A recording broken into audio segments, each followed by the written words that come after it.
പ്രശാന്ത് നായർ എന്ന് പറഞ്ഞൊരു ഓഫീസർ അല്ലാതെ definitely Prashanth Nair as a film maker, ഇപ്പോൾ അപ്കമിങ് ഫിലിം മേക്കർ ആയിരുന്നു. നമ്മൾ ചെറുപ്പത്തിലെ കണ്ട സിനിമകൾ നമ്മൾ വല്ലാതെ സ്വാധീനിക്കും. നമ്മളൊരു ഫിലിം മേക്കർ ആവണം, നമ്മളെ ഒരു ആഗ്രഹം ജനിപ്പിക്കാനൊക്കെ നമുക്ക് അതിന് സാധിക്കും. നമുക്കൊരാളുടെ ഒരു ഫിലിം ബക്കറ്റ് ലിസ്റ്റ് കേൾക്കുമ്പോൾ തന്നെ ആളുടെ ഒരു ഫിലിം താല്പര്യം നമുക്ക് ഡീകോഡ് ചെയ്യാനും പറ്റും. ഞാൻ പെട്ടെന്ന് ചോദിക്കുകയാണെങ്കിൽ ഒരു top 5 films that has shaped you. അയ്യോ, ഒത്തിരി ഉണ്ടാവും എനിക്ക്. ഒബ്വിയസ്ലി അതൊരു ലോങ് ലിസ്റ്റ് ആയിരിക്കും. പക്ഷെ ഇതിലെ പ്രശ്നം എന്താണെന്നറിയോ, ഇത് പറയുമ്പോൾ മറ്റത് വിട്ടുപോകും. എന്നാലും ഒരു കേൾക്കാൻ വേണ്ടി ഒരു 5 സിനിമ. എനിക്ക് നെബ്രാസ്ക എന്ന് പറഞ്ഞൊരു മൂവി ഭയങ്കര ഇഷ്ടമാണ്. അതിന്റെ എസ്പെഷ്യലി BGM-ഉം അതും ഇതുമൊക്കെ നല്ല രസമുള്ളൊരു കഥയാണ്. ഒരു അപ്പനും മോനും കൂടെ ഉള്ളൊരു യാത്രയും ഇതൊക്കെ. Very interesting movie. മലയാളത്തിൽ എത്രയോ ഉണ്ട്. ഏത് പറയുന്നുള്ളതാണ്, ഇതൊക്കെയാണ് പ്രശ്നം. ഇല്ല, അത് വളരെ അൺഫെയർ ആയിരിക്കും. എനിക്ക് പെട്ടെന്ന് നമുക്ക് സൈക്കോളജിയിൽ പറയില്ലേ, റീസൻസി ബയസ് എന്ന് പറഞ്ഞ സാധനമുണ്ട്. അടുത്ത കാലത്ത് കണ്ടതും കേട്ടതും സംസാരിച്ചതും ഒക്കെയാണ് പെട്ടെന്ന് വരിക. എനിക്ക് 12 Angry Men ഭയങ്കര ഇഷ്ടമുള്ളൊരു മൂവിയാണ്.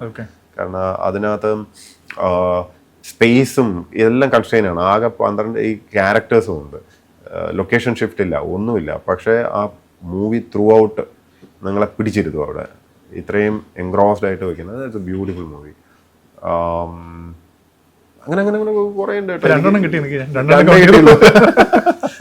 മലയാളത്തിൽ പുതിയ ജനറേഷനിൽ വന്ന ഇത് എനിക്ക് മുകുന്ദൻ ഉണ്ണി അസോസിയേറ്റ്സ് ഇഷ്ടമാണ്.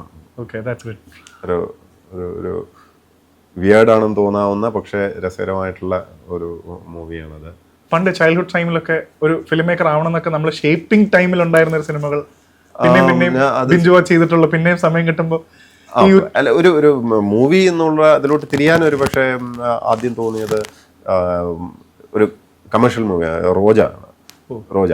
അത് റോജയുടെ സിനിമാറ്റോഗ്രഫി സന്തോഷ് ശിവനാണ്. അപ്പോൾ സന്തോഷം ഞങ്ങളുടെ സ്കൂൾ സീനിയറാണ്. എന്ന് വെച്ചാൽ ഒത്തിരി സീനിയറാണ് അദ്ദേഹം. പഴയ ലോയലായിട്ടാണ്. അപ്പോൾ ഞാൻ ലോയലയിലാണ് പഠിച്ചത്. അപ്പോൾ ഇദ്ദേഹത്തിന്റെ മൂവി അങ്ങനെ അപ്പോൾ സിനിമാറ്റോഗ്രാഫർ ആവണമെന്ന് തോന്നി, പിന്നെ ഡയറക്ടർ ആവണമെന്ന് തോന്നി. അങ്ങനെ അപ്പോൾ അങ്ങനെ ഒരു ഇമ്പോർട്ടൻസ് ഉണ്ട് റോജ എന്ന് പറഞ്ഞ മൂവിക്ക്. എനിക്ക് നായകൻ ഇഷ്ടമാണ്. മണിരത്നം എന്ന് പറഞ്ഞപ്പോൾ പെട്ടെന്ന് നായകൻ ഇസ് എ ഗുഡ് വൺ. പിന്നെ ഏതാ ഈ സത്യജിത്രേ പത്തേർ പാഞ്ചാലി ഇഷ്ടമാണ്. ശത്രഞ്ജ് കെ ഖിലാഡി എനിക്കിഷ്ടമാണ്. പിന്നെ ഇത് സത്യജിത്രയുടെ കുറേ ഷോർട്ട് ഫിലിംസ് ഉണ്ടായിരുന്നു. അത് പക്ഷേ എനിക്ക് തോന്നുന്നു അദ്ദേഹം ഡയറക്റ്റ് ചെയ്താണെന്നോ അദ്ദേഹത്തിൻ്റെ സ്റ്റോറീസ് ബേസ് ചെയ്തിട്ടുള്ള ഷോർട്ട് ഫിലിംസ് ഉണ്ടായിരുന്നു. അതെനിക്ക് ഭയങ്കര ഇഷ്ടമുള്ള കുറേ എണ്ണം ഉണ്ട്. ഇപ്പോഴും നെറ്റ്ഫ്ലിക്സിൽ ഒരെണ്ണം റേ എന്നോ അങ്ങനെ എന്തോ പറഞ്ഞൊരു 5-8 സ്റ്റോറീസ് ചെയ്തിട്ടുണ്ട്. അത് നല്ല രസമുള്ളതാണ്. എത്രയായി? എനിക്കൊന്നും 5 ഇപ്പൊ ഹാപ്പി. ഒരു ബക്കറ്റ് ലിസ്റ്റ് കിട്ടി. ഏതാണ്ടൊരു ഇൻട്രസ്റ്റ് ഓഫ് ഇത് കിട്ടിയെന്നല്ലേ. ഇതൊന്നുമല്ല, കുറേ ഉണ്ടോ. ഇത് എന്റെ ഫേവറേറ്റ് ഒന്നും ചിലപ്പോൾ ഞാൻ പറഞ്ഞു കാണൂല. ഇനിയും ഏതൊക്കെയോ ഉണ്ട്. അങ്ങനെ പെട്ടെന്ന് ചോദിക്കുമ്പോൾ